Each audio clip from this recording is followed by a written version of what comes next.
Seolah-olah orang munafik itu bisa menerangi yang lain. Kenapa? Karena kan munafik itu yang ditutupi adalah kekafirannya. Sementara casingnya casing orang Islam. Tapi dalamnya orang kafir. Budak nggak punya, puasa nggak mampu, ngasih makan orang lain nggak mampu. Udah dikasih makanan malah buat dia. Kenapa? Karena fattakullah mastata'tum, bertakwa semampu kamu. Kalau emang kita nggak mampu, ya udah kerjakan semampu kita.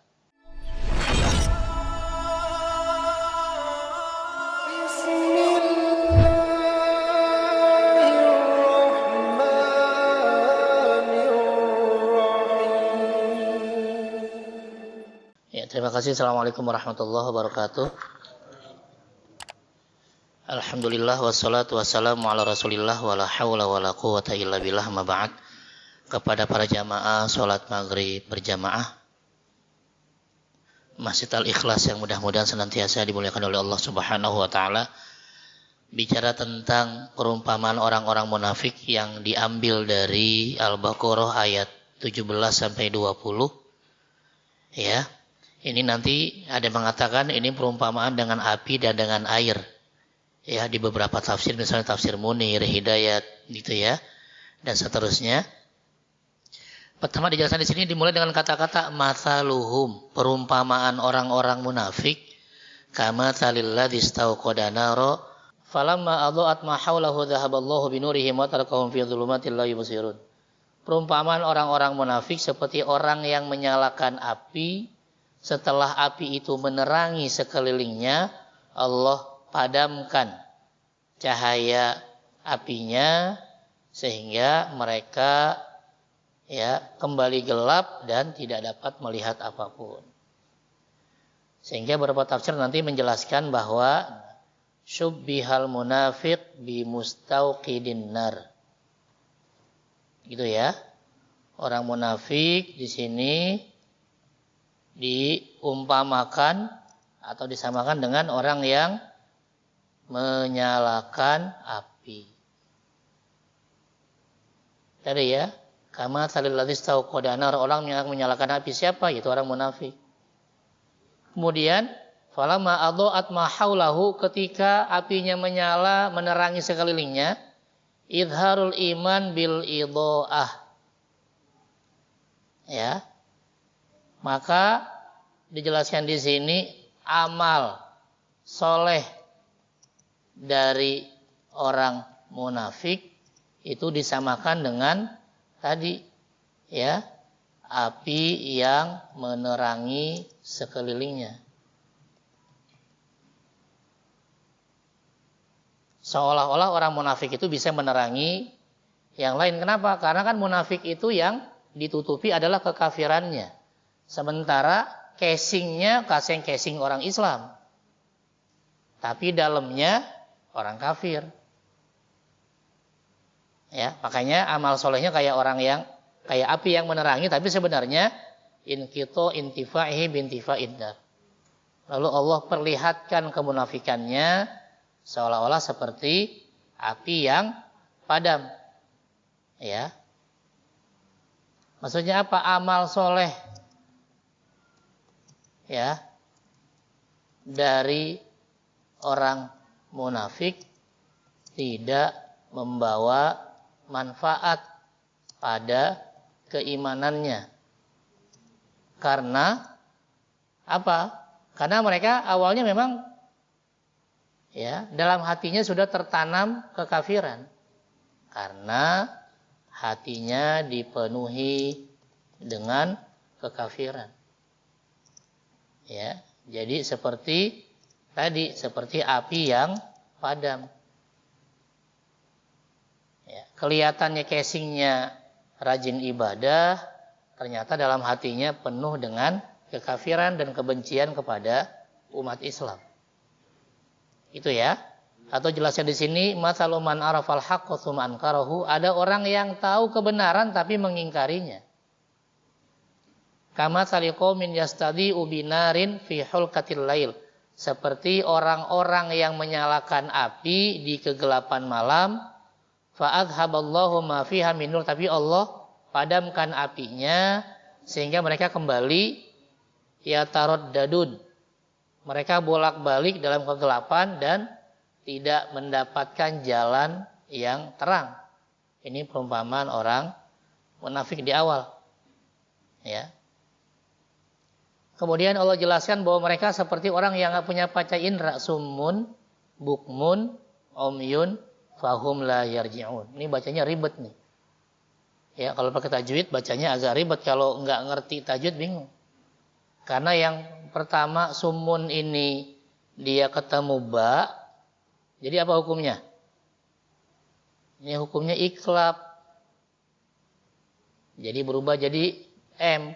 Summum bukmun. Yang kedua tanwinnya ketemu ain. Ini izhar, tegas. Yang ketiga tanwinnya ketemu fa. Ini ikhfa. Ya, bukan summun bukmun umyun, ini izhar semua. Ya, summum bukmun umyun fahum la yarji'un. Ya, mereka summun tidak bisa mendengar. Bukmun tidak bisa berkata-kata dan umyun tidak bisa melihat. Sehingga mereka tidak bisa kembali kepada jalan kebenaran karena sejak awal mereka menolak. Ya, jadi amal solehnya baik ibadah maupun muamalahnya cuma casing aja untuk menutupi kekafirannya. Sehingga dijelaskan di sini mereka seperti orang yang tuli, bisu dan buta fi adamil istifadah min hadhil hawas. Karena tidak bisa mengambil manfaat dari 3 indera tadi. Atau di tafsir yang lain dikatakan innama khuliqatil hawasu liyusta'ana biha ala ma'rifatil haq. Allah menciptakan panca indera buat kita untuk mengenal kebenaran. Ya. Tapi mereka summun. Mereka tuli. Apa tuli di sini? Tidak mau. Ya, mendengarkan kebenaran. Makanya kerjaannya apa? Kalau ada yang baik-baik dikecilin. Ya, makanya ada oknum kerjaannya cuma ngeributin toa masjid. Jangan gede-gede lah, kecilin aja. Ya, kayaknya kalau dengerin panas banget. Malah mengumpamakan ya suara toa masjid kayak suara gonggongan anjing. Ini kan luar biasa ya, karena memang nggak seneng sama suara azan. Nggak seneng sama suara Quran, tapi itu oknum gitu ya. Oknum lah kita bilang.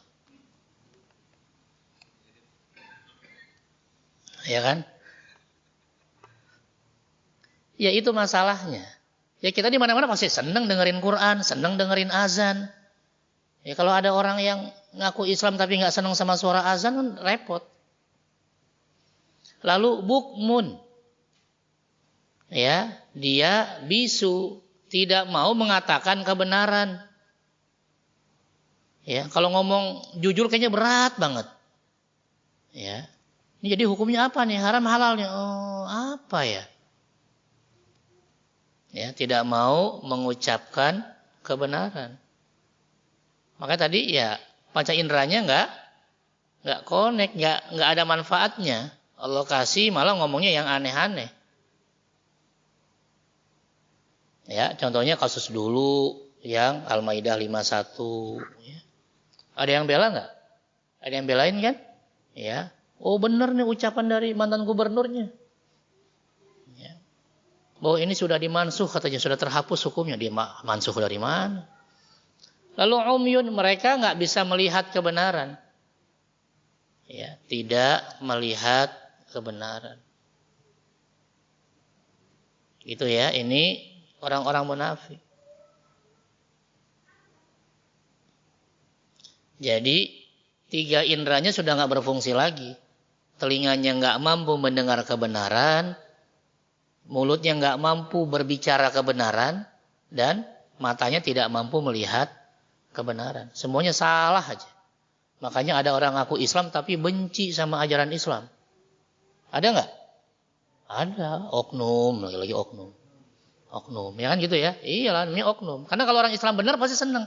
Masa ada orang Islam nggak mau menjalankan ajaran Islam, kan aneh. Ya kan? Ya. Sehingga yang berikutnya nih Allah umpamakan lagi dengan, kalau tadi dengan api, sekarang dengan air. Au kasayibin. Atau seperti hujan deras. Minas sama, yang turun dari langit. Fihi dhulumat, di sana ada kegelapan. Wa ra'dun, ada suara petir. Wa barkun. Ya, lalu ada cahaya kilat.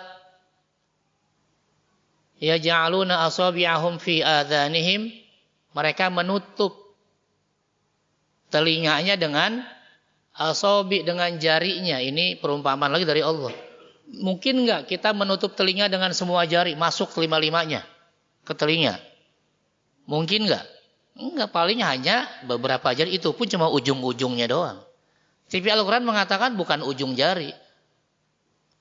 Ya, menyumbat telinga dengan jari-jarinya, masuk semua kalau bisa. Saking enggak mau dengarnya. Kenapa? Karena takut mati.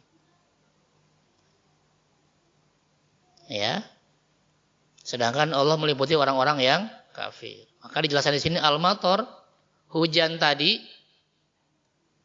ya, dia perumpamaan bagi Al-Qur'an. Ya, perumpamaan bagi Al-Qur'an. Kemudian sautus sawa'iq, suara petir, masalan lima fihi minaz zawajir. Suara petir itu, ya, seperti larangan-larangan Allah. Ya, atau kemaksiatan. Udah Allah bilangin jangan deketin kemaksiatan. Ya, jangan main judi, judi itu haram. Malah bikin konsorsium. Ya, Piala Dunia malah taruhan. Aduh. Ya, kalau nggak taruhan nggak ini Pak Ustadz, ngantuk. Kan kalau taruhan melek semua, ya Allah. Kalau di maksiat ya udah tinggalin. Ya. Padahal yang panitianya luar biasa, baru ada acara Piala Dunia, pembukaannya bacain Quran coba. Makanya panas banget orang-orang barat sekarang. Dijelek-jelekin banget Qatar tuh. Ya, dibacakan surat Al-Hujurat ayat 13 bicara tentang bersamaan. Bahwa manusia semua sama, yang beda cuma takwanya. Kan keren. Ya, terus di sana di Qatar juga melarang atribut LGBT. LGBT dilarang. Marah, makin marah lagi. Enggak peduli Qatar. Kata Qatar, kami tuan rumah, hormati budaya kami. Marah-marah banget. Ya, sampai kemarin Inggris kalau nggak salah ya, begitu foto tutup mulut, Jerman ya, ini malah kalah dia, saking keselnya ya. Ya mudah-mudahan Indonesia begitu, tapi Indonesia luar biasa sih ya, nggak ada yang ngalahin Indonesia kan di Piala Dunia kan, nggak ada, orang nggak main, luar biasa. Ya, penting diingat kemaksiatan, bahwa ini sesuatu yang mengerikan, jangan didekati, apalagi ya. Mau mempermainkan, jangan, udah jauhin aja. Kemudian dau'ul barqi, cahaya kilat seperti zuhuril haqqi lahum ahyanan. Ya, cahaya kilat ini diumpamakan seperti orang-orang munafik yang memperlihatkan amal solehnya. Maksudnya tipu-tipu dikit gitu ya. Contohnya apa? Kadang ada oknum lagi lah biar aman.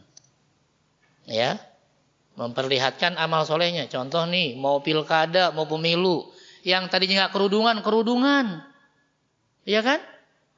Yang tadinya nggak sorban, pakai sorban. Kadang-kadang yang kafir pun pakai sorban, main-main ke pesantren lagi. Ada kan? Ada. Yang anehnya malah santrinya cium tangan. Aduh, saya bilang gimana? Ketahuan dia orang kafir. Ya, kadang-kadang nih memperlihatkan amal solehnya terang banget kelihatannya, wah ini muslim nih. Itu ya, ini orang soleh nih. Begitu jadi, dilepas pecinya, dilepas sorbannya, dilepas lagi kerudungnya. Ya, tapi itu oknum. Ya. Gak usah kaget. Kemudian waja'ala saddil adzan, min syiddati sawa'iq mathalan li'i'radihim 'anil haqq wa 'adamil istijabah lahu. Kemudian tadi perumpamaan orang yang menutup telinganya dengan semua jarinya kalau bisa, karena suara petir ini yang begitu keras, begitu menakutkan. Ini diumpamakan seperti orang yang menolak kebenaran. Ya. Orang yang menolak kebenaran seperti orang yang menolak suara petir, takut. Ini orang yang menolak kebenaran. Ya. Ngaji ya enggak. Kenapa? Ntar kalau ngaji saya jadi tahu yang wajib. Jadi tahu yang haram. Ntar kalau saya tahu yang wajib enggak saya kerjakan, saya dosa. Saya tahu yang haram, saya enggak tinggalin, dosa. Mendingan saya enggak tahu apa-apa. Ya. Emang ngaruh, enggak ngaruh, tetap aja. Karena ada kesempatan buat belajar. Lain dengan orang-orang yang di pedalaman sana yang enggak ada guru ngaji. Enggak ada yang ngajarin. Wajar kalau mereka salah. Ya, saya pernah ketemu sama orang yang sudah sepuh usianya. Dia tinggal di daerah Jawa Tengah, saya nggak sebutkan namanya, mohon maaf ya. Di zaman Orde Lama dulu dia bilang, Pak Ustadz, dulu saya dan kami dulu sekampung kalau lebaran itu potong babi. Karena nggak tahu kalau babi haram, coba. Tapi itu di zaman dulu ya, zaman Orde Lama. Saking nggak ada guru ngaji di sana. Saya nggak bilang di daerah luar Jawa, masih di Jawa loh. Di daerah lereng gunung, saya nggak sebutkan daerahnya, nggak enak. Ya. Dan saya baru tahu kalau babi haram setelah saya ke Jakarta. Saya kerja, terus saya ngaji, oh ternyata babi haram. Padahal tiap tahun kami kalau ya lebaran motong babi. Coba. Ya. Nah ini bukan kesalahan mereka. Kenapa? Karena mereka nggak tahu. Dan nggak ada guru ngaji yang ngajar ke sana. Gitu ya. Tapi kalau buat orang yang tadi disuruh ngaji nggak mau, alasannya takut tahu yang wajib, nanti malah nggak ngerjain dosa. Takut tahu yang haram, dia ngerjain malah dosa. Itu bukan dalil. Ya, itu bukan alasan. Ya, karena sudah ada tempatnya, sudah ada caranya, bahkan kalau nggak mau offline juga bisa online belajarnya kan. Makanya orang yang kayak gitu disamakan dengan ini. Orang yang menutup telinga ketika ada suara petir sama seperti orang yang menolak kebenaran. Bagaimana menolak kebenaran? Udah disiapin nih pengajian di masjid, nggak mau datang. Padahal juga di rumah nggak ada kesibukan. Atau kesibukannya ternyata bukan hal yang penting dan seterusnya. Gitu ya.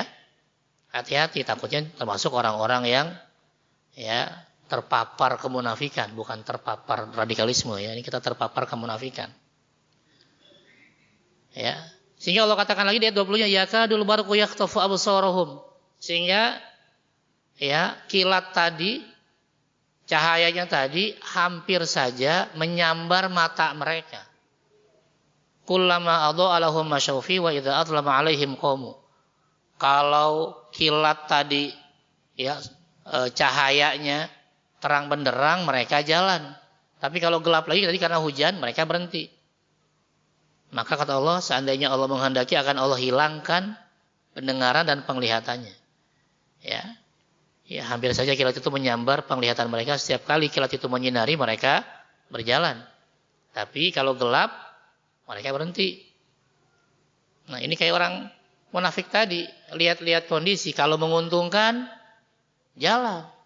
Tapi kalau kayaknya berat, nggak mau. Ya. Karena fokus mereka cuma dunia. Padahal nanti sudah Allah ingatkan dalam surat Al-A'la misalnya. Wa yu'thirunal hayatad dunya. Mereka lebih mementingkan dunia.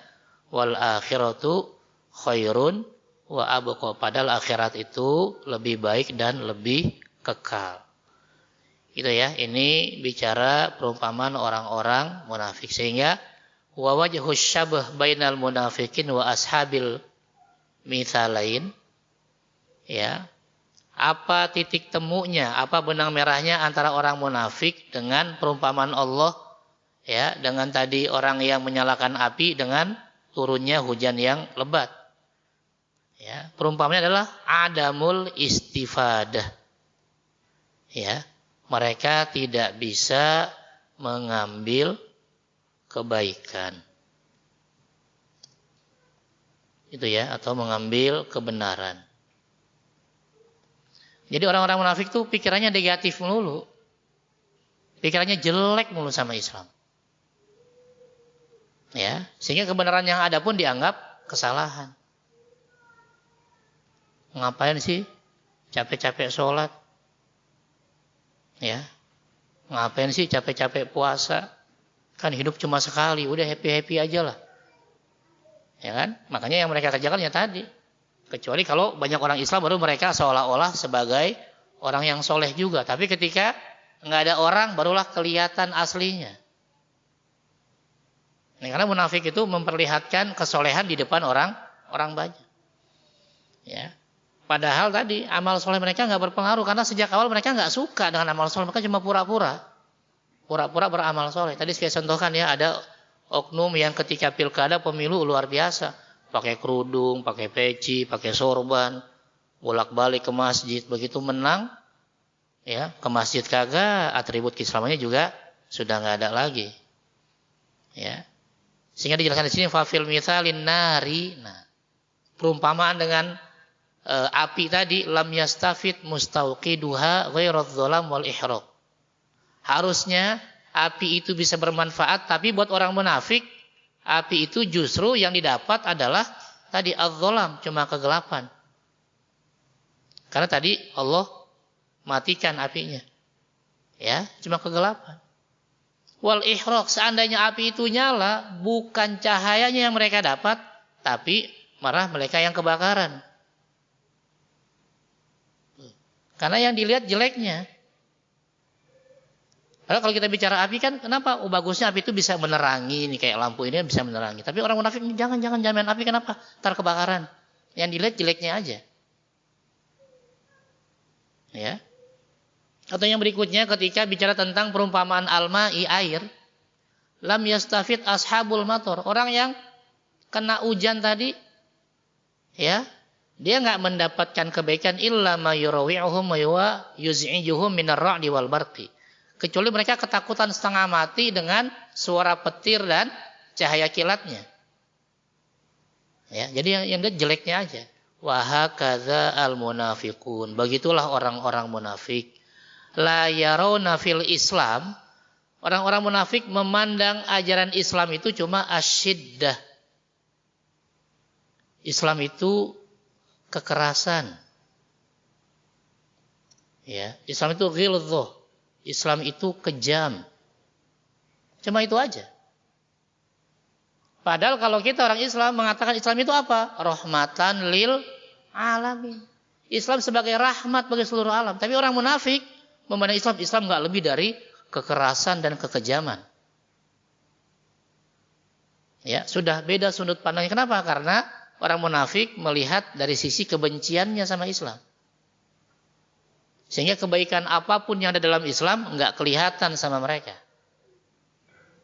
Ya, sedangkan kekerasan, padahal itu adalah bicara tentang masalah hukum misalnya, agar mereka takut ya melanggar ajaran Islam, dianggap satu kekejaman. Bahkan hijab, kerudung itu dianggap sebagai orang yang keterbelakangan. Ini lagi-lagi tadi saya bilang Qatar itu luar biasa. Di sana sampai ada orang-orang yang khusus menjelaskan tentang Islam.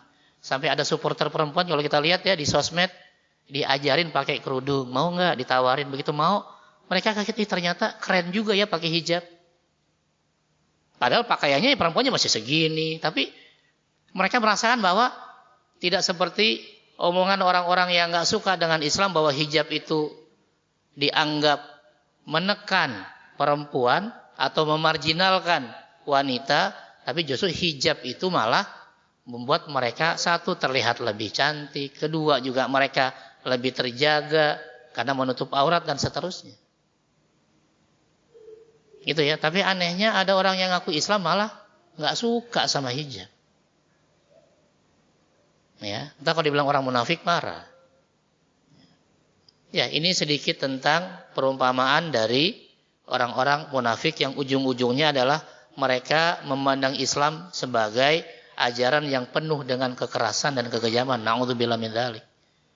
Silakan, ada pertanyaan?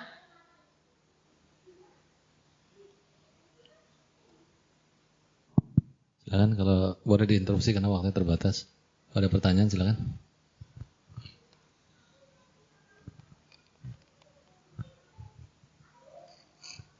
Tadi mungkin dijelaskan yang dilihat oleh munafik itu yang jelek-jeleknya saja ya. Seperti tadi api panasnya tapi bukan cahayanya yang dilihat.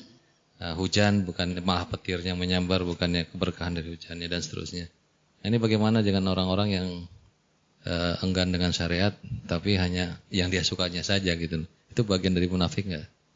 Iya, bagaimana dengan orang-orang yang tipenya seperti ini? Tadi kita lihat ya, bicara api sama air kan, kalau kita ya api menerangi, menyinari. Sedangkan orang munafik melihat api, wah ngebakarnya, sisi negatif terus. Ya, ini Allah ingatkan jangan sampai ada orang ngaku Islam tapi benci dengan ajaran Islam. Seandainya mereka nggak mampu, toh nggak dipaksa. Makanya ngajinya jangan setengah-setengah. Contoh misalnya, kita nggak dipaksa ngikutin Nabi dalam artian ngikutin full kayak Nabi, karena nggak mungkin. Ya, jangankan bicara puasa sunnah misalnya, puasa wajib aja kadang kita masih bolong.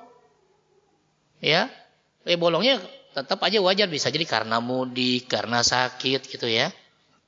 Tapi ternyata, ya, jangankan disuruh puasa sunnah, disuruh bayar puasa yang bolong aja kemarin susahnya minta ampun. Ya, nah, sehingga di sini Allah jelaskan bahwa perintah bertakwa, perintah mengikuti ajaran-ajaran Islam, itu bukan perintah yang dalam tanda kutip memaksakan sampai melampaui batas. Ya. Nih, di surat 64 ayat 16 Allah ingatkan fattaqullaha mastata'tum. Ya. Bertakwalah kepada Allah menurut kesanggupan.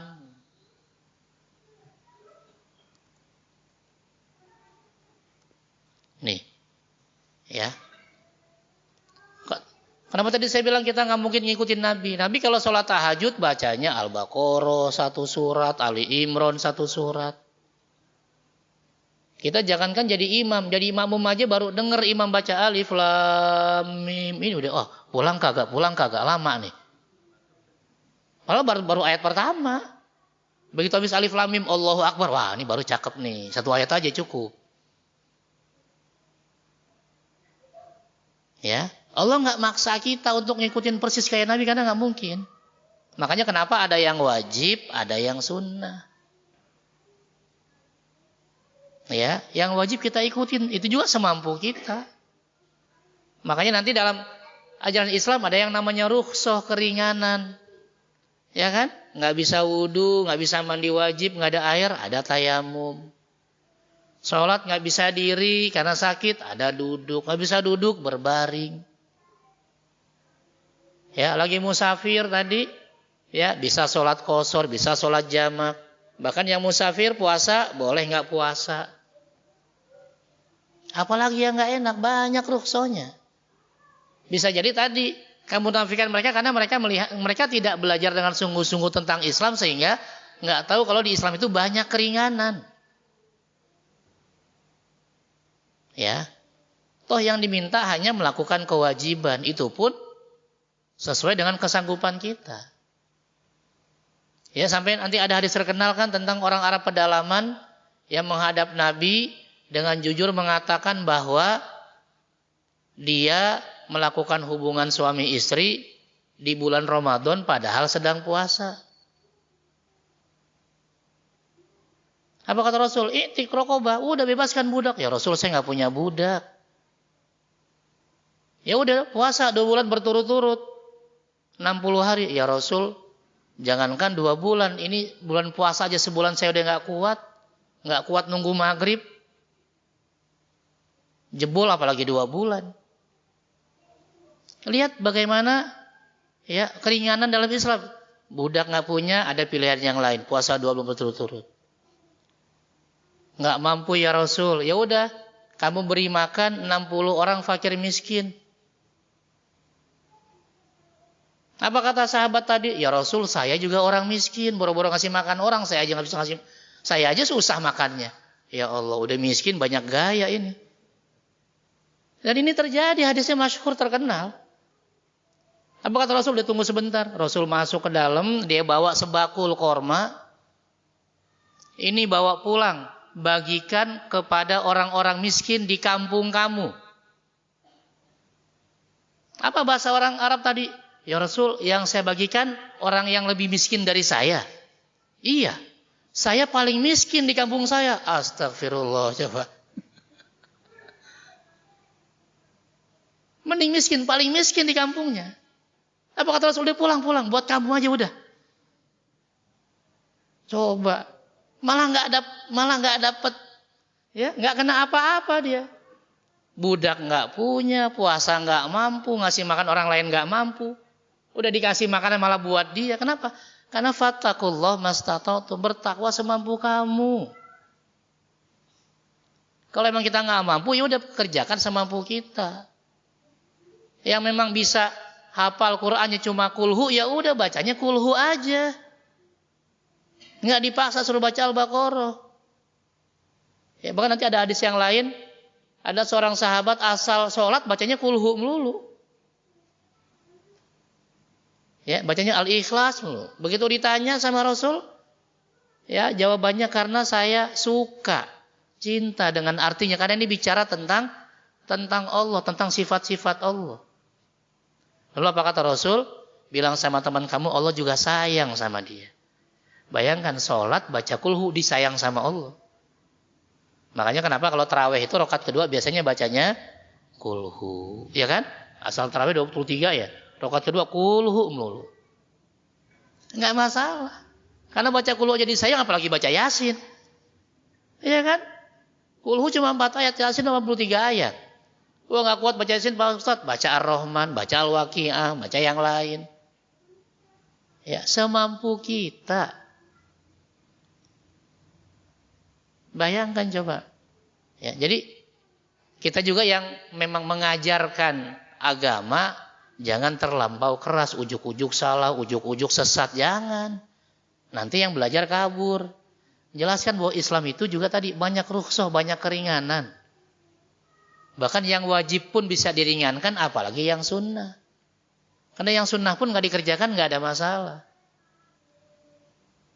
Ya, dan nggak ujuk-ujuk semua harus ngaji. Suatu hari Rasul lagi ngadain pengajian di Masjid Nabawi, ada sahabat lewat aja dia, nggak ikut ngaji.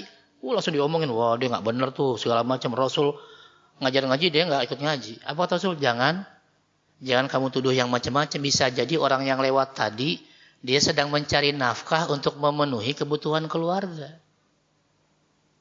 Kalau dia maksa ngaji kemudian dia nggak nyari duit, pulang nggak bawa duit, lah keluarganya makan apa? Padahal ya memberikan nafkah pada keluarga kewajiban kepala rumah tangga tuh. Rasul aja nggak marahin. Udah positif aja berpikirnya, mungkin dia lagi nyari duit tuh. Ya.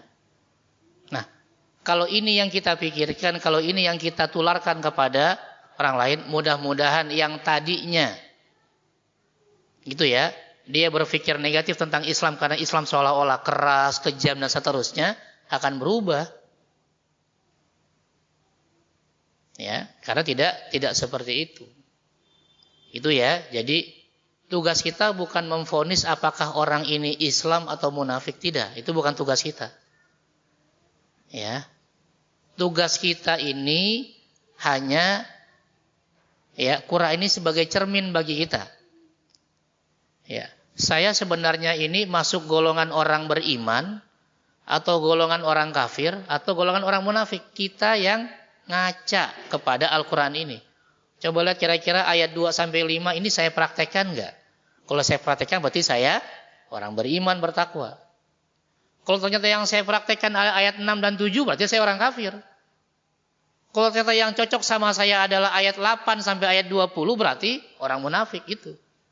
Jadi bukan ketika kita belajar Quran Quran ini nanti kita tuduhkan pada orang lain, bukan, tapi kita coba ya tuduhkan pada diri sendiri.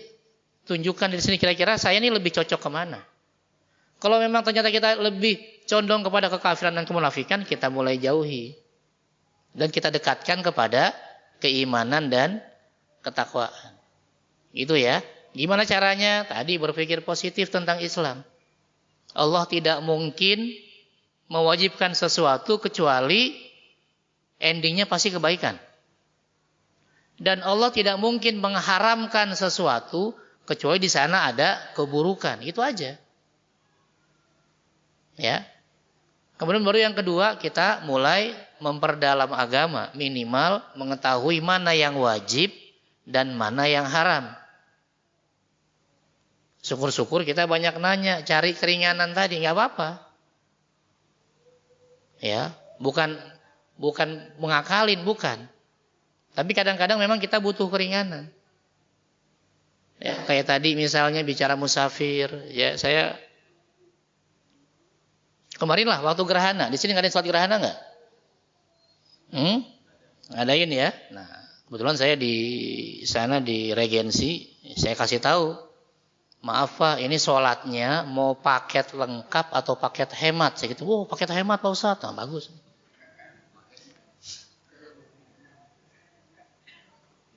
Iya, nah begitu ceramah baru saya jelasin. Karena kalau sholat gerhananya paket lengkap, Rasul itu rokat pertama bacanya nahwan min suratil Baqarah. Bacanya seperti baca Al-Baqarah 286 ayat, itu rokat pertama. Ada yang sanggup? Ya kagak ada. Begitu salam hilang semua tuh jamaahnya. Kemudian begitu rukunya seperti baca Al-Baqarah. Diamnya lama rukunya. Baru sami Allahu liman hamidah. Kan baca Fatihah lagi tuh karena 2 ruku kan di saat gerhana. Bacaan berikutnya ya kurangi dikit, mungkin kayak baca Ali Imran 200 ayat. Coba gimana sanggup? Makanya untung begitu tanya paket apa nih? Paket hemat Pak Ustadz. Wah bagus. Akhirnya cuma baca ini tadi, baca Al-Baqarah dari 1 sampai 20 itu udah kelar. Ya, karena di fikih Syafi'i sudah dijelaskan ini paket lengkapnya begini, ini paket hematnya begini. Semampu kita. Kenapa? Karena kita merujuk dari ayat ini tadi, fattaqullah mastata'tum, bertakwalah menurut kesanggupan kita. Ya biasa sholat jamaah aja bacanya kuliah kulhu, masa begitu gerhana mau baca Al-Baqarah? Nggak mungkin. Yang ada gemeteran kita. Ya kalau gemeteran, kalau pingsan, ya kan? Jangankan yang di sini. Ya. Yang berangkat haji atau umroh saja. Begitu sholat di Masjidil Haram, di Masjid Nabawi pada nangis. Ya. Ditanya kenapa nangis, emang tahu artinya? Enggak tahu. Terus kenapa nangis? Lama banget bacanya. Bacanya 2 halaman, lama banget. Biasa di rumah di Indonesia bacanya cuma kulhu. Di sana 2 halaman 1 rakaat. Jadi nangisnya karena nggak ruku-ruku. Nggak biasa. Ya, karena itu Allah katakan gini, udah menurut kesanggupan kamu silakan. Kamu sanggupnya kulhu, kamu sanggupnya kuliah. Bahkan di ayat yang lain dikatakan nanti faqra'u ma tayassara minal Qur'an. Bacalah yang mudah dari Al-Qur'an.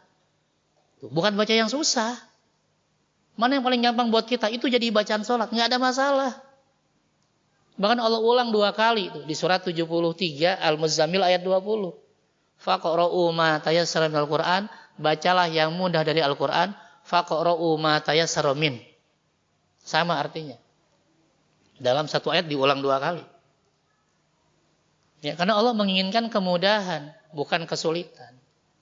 Gitu ya. Jadi bisa jadi di antara faktor ya, kemungkinan kemunafikan dari orang-orang yang mengaku Islam karena mereka tadi memandang bahwa Islam itu seolah-olah harus seperti Nabi, yang enggak juga.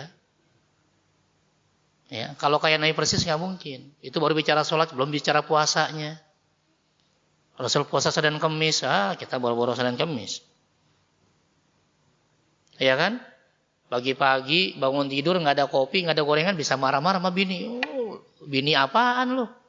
5 laki bangun nggak ada kopi, nggak ada ini ya.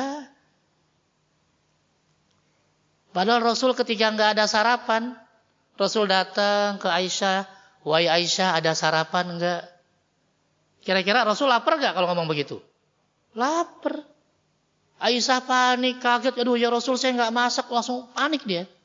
Mungkin kalau bahasa kita langsung pengen nyari warung, mau ngutang gitu. Tapi Rasul menenangkan dengan apa kata Rasul? Udah, kalau kamu nggak, ya, kalau memang nggak ada sarapan di rumah, hari ini saya puasa. Coba. Bisa nggak kita begitu?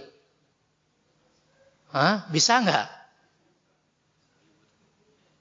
Ya, bangun tidur pagi-pagi ngelihat gitu ya, meja makan kosong. Air juga nggak ada. Waduh. Neng, mana Neng? Makanan, minuman. Waduh, kagak ada bang. Wow, gimana coba? Ya udah Neng, kalau gitu saya puasa. Aduh, kayaknya indah banget ya. Ceritanya indah. Prakteknya boro-boro. Bayangkan, istrinya aja Rasul bisa melembutkan itu. Ya, gimana caranya biar istrinya nggak panik? Coba kalau kita kan udah ngutang kayak apa kayak timbang kopi aja segelas nggak ada. Rasul nggak gitu. Ya. Istrinya aja dibikin tenang apalagi umatnya. Gitu ya. Bisa jadi kemunafikan itu faktor dari kita yang tidak menjelaskan Islam secara utuh. Sehingga orang-orang yang baru belajar Islam, baru kenal Islam seolah-olah Islam itu kayaknya sulit banget. Ya kan? Berapa banyak ada orang yang ketika ngajarin Islam, wah ini sesat nih, neraka nih. Ada nggak yang kayak gitu?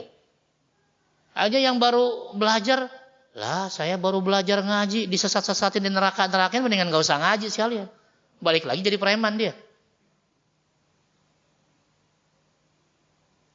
Ya, jadi kitanya yang harus meluruskannya dengan tenang.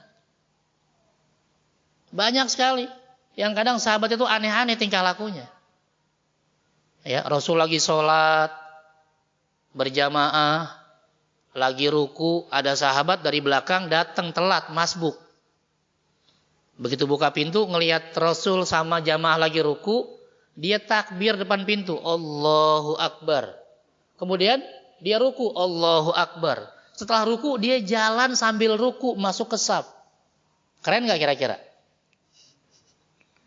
Ya, apa aneh? Harusnya yang benar gimana?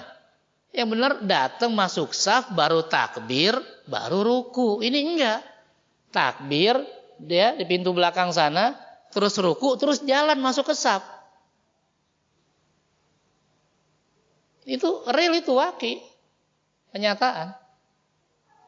Kemudian ketika Rasul selesai, biasa kan ada informasi dari Jibril. No, ada sahabatmu aneh no. Ditanya sama Rasul, tadi siapa yang ruku sambil jalan? Saya ya Rasul. Dipanggil. Enggak dibilang, wah sesat lu, neraka lu, kagak. Apa bahasa Rasul? Zadakallahu hirson. Semoga Allah menambah semangatmu dalam beribadah. Tuh, didoain lagi. Udah salah didoain. Zadakallahu hirson. Semoga Allah menambah semangatmu dalam ibadah. Baru di ujungnya dinasihatin. Wala ta'ud. Tapi yang barusan jangan diulang ya. Enak gak kira-kira? Oh enak banget. Lembut sekali bahasa Rasul. Ya. Kira-kira kalau kita yang melakukan itu kemudian ditegur kayak gitu sama Rasul. Besok-besok semangat gak ke masjid? Semangat atau kita malah gak mau ke masjid? Ya semangat. Tapi kalau ada yang datang sini. Gak boleh lu ya, ini sesat nih, neraka nih. Gak batal nih sholatnya nih. Makanya ngaji yang benar. Wah, besok ngapain saya ke Al-Ikhlas lagi? Ya kan? Walaupun sama-sama disalahkan, tapi caranya. Ya, jadi jangan sampai ucapan kita, penjelasan kita membuat orang yang tadinya mau belajar Islam dengan benar malah jadi takut, malah antipati, malah muncul kata-kata ini, Islam ini keras, Islam ini kejam, Islam ini dikit-dikit neraka dan seterusnya. Ya. Khawatir ya ada orang-orang yang akhirnya lebih memilih kemunafikan karena kesalahan kita yang menjelaskannya tidak dengan cara yang baik. Itu ya. Ini introspeksi saja buat kita semua. Jangan sampai kita melakukan hal-hal yang kayak tadi. Ya, hal-hal yang fatal yang buat orang jadi takut. Kadang-kadang ada begitu ya. Ada orang nulis buku sekian ratus kesalahan dalam sholat. Banyak amat. Padahal rukun sholat cuma 13. Kesalahan sampai ratusan. Gimana ceritanya? Yang ada orang bingung mau sholat gimana. Dikit-dikit salah, dikit-dikit salah. Ya, bikinlah buku tulisan yang menganjurkan sholat. Kalau mau dia bikin tulisan kesalahan orang-orang yang gak sholat. Itu baru bagus biar orang jadi sholat. Bukan yang sholat disalah-salahin. Ya kan? Ada gak yang coba? Ada. Yang nulis buku kayak gitu ada. Walaupun tujuannya bagus tapi orang jadi antipati. Dan orang jadi takut sama sholat. Jangan-jangan ntar saya salah. Padahal kadang-kadang kalau kita lihat isinya belum tentu satu kesalahan. Ya, tapi nggak tahu karena saking semangatnya tapi kurang ilmunya sehingga seolah-olah ya yang beda sama dia dianggap salah. Naudzubillah min dzalik. Jadi gitu ya. Jadi bukan tugas kita memvonis orang itu munafik atau tidak, ya. Tapi jangan sampai kita justru menjadi wasilah bagi orang yang tadinya dia mau jadi muslim yang baik malah jadi munafik karena kesalahan kita dalam menjelaskan tentang agama. Gitu ya. Wallahu a'lam. Oke, ada yang lain?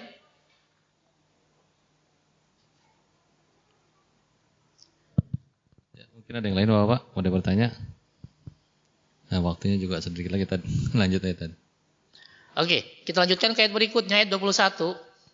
Unik ya, setelah Allah menjelaskan ini orang beriman bertakwa, ini orang kafir, ini orang munafik. Ayat 21-nya Allah jelaskan dengan panggilan secara umum, ya ayyuhan nas, wahai manusia. Ya, apa panggilannya? U'budu rabbakumul ladzi khalaqakum.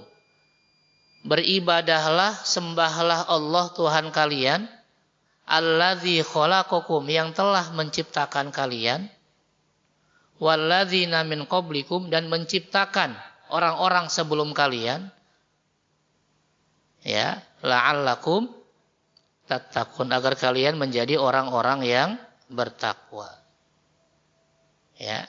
Jadi Allah memanggil orang yang beriman biar ibadahnya makin bagus, orang yang kafir biar sadar bahwa dia salah dan akhirnya kembali menyembah Allah Tuhan yang satu. Juga orang munafik dia akan meninggalkan kemunafikannya dan dia berusaha menjadi muslim yang baik dengan panggilan secara umum, ya ayyuhan nas, wahai seluruh manusia, baik yang sudah beriman bertakwa maupun yang masih kafir atau masih munafik. Ayo sembah Allah Tuhan yang satu. Karena itu panggilannya unik, ya ayyuhan nas. Ya, tidak lagi mengkotak-kotakan beriman, kafir, munafik, tapi semuanya Allah panggil.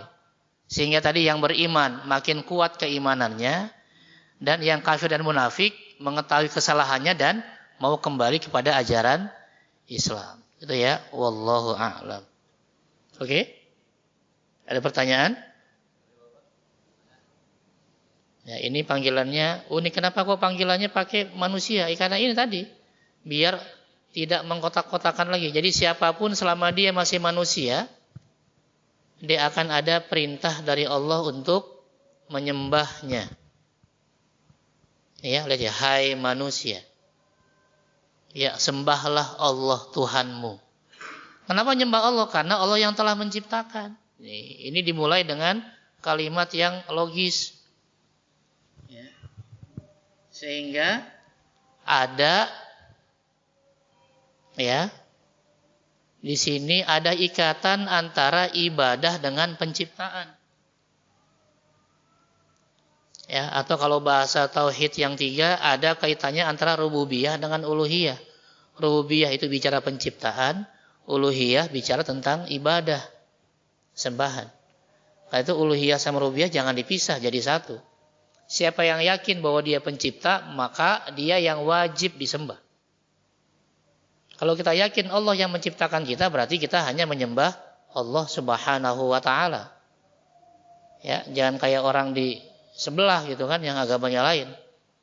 Ya, ngaku Tuhannya Allah tapi yang dia sembah anaknya lah, ruhnya atau patungnya, itu yang salah.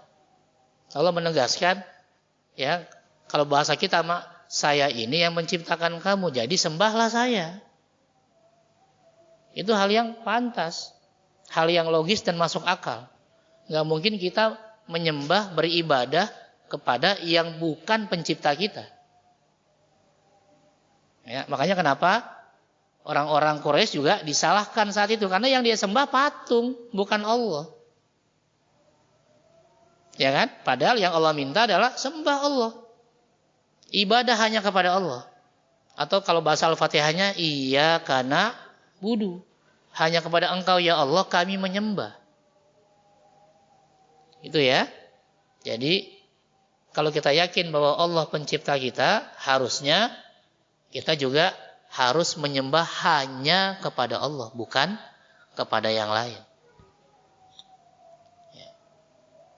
Sehingga Allah tekankan ujungnya, inilah orang-orang yang bertakwa.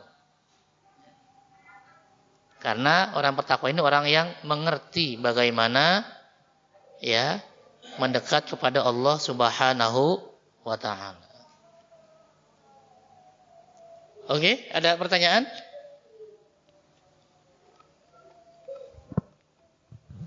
Ada pertanyaan Bapak mungkin? Itu masuk Isa ada. Ya, kalau tidak ada saya kembalikan ke moderator atau langsung saya tutup. Langsung saya tutup aja ya. Kita tutup dengan baca hamdalah, alhamdulillahirabbil alamin, subhanakallahumma wa bihamdika asyhadu an la ilaha illa anta astaghfiruka wa atubu ilaik. Assalamualaikum warahmatullahi wabarakatuh. Waalaikumsalam warahmatullahi wabarakatuh.